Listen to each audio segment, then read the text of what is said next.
Friends ఒకసారి చూడండి friends, చేపల బాబాయ్. ఇక మా బాబాయ్ వచ్చి ఈరోజు పాపం ఉదయం 6 గంటలకు 6:30కు వచ్చిండట. ఇప్పుడంటే అది టైం 5:30, 5 అవుతుంది ఇప్పుడు టైం. దగ్గరగా 4 వల్ల 5 వల్ల వేసింది ఫ్రెండ్స్. ఇక ఒకసారి చూడండి, పాపం 4 చేపలు పడ్డాయి ఫ్రెండ్స్. 4 5 పడ్డాయి. పొద్దాక వేసిండు వాళ్ళు. అదేంటి బాబాయ్ ఏం పర్లేదంటే ఏం పర్లేదు అయ్యాలంటాడు. ఇక ఈ 4 చేపలు కూడా ఏమంటున్నాడు, నువ్వు పట్టకపో నాన్న అంటున్నాడు నన్ను.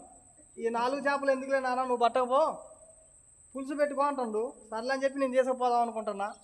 వద్దా చూడండి ఫ్రెండ్స్, మరి ఈరోజు అయితే పాపం దారుణం ఆయనకైతే. 4 వల్ల వేసిండు.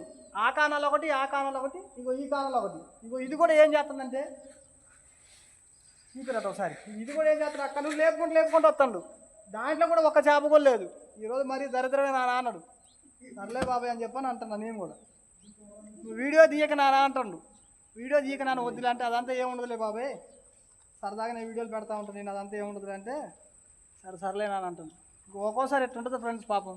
చూడండి ఉదయం వచ్చిండు, ఉదయం వస్తే 1 2 3 4 పడ్డాయి ఫ్రెండ్స్ అంతే. 4 ఒక చిన్న చేప ఉంది. 5 వాళ్ళకి అంటే ఒక్కొక్క వాళ్ళకి ఒకటి పడ్డది అనమాట. అగో వద్దు అంటాడు. పెట్టకనా వీడియోలు పెట్టకనా అంటాడు. Okay friends bye.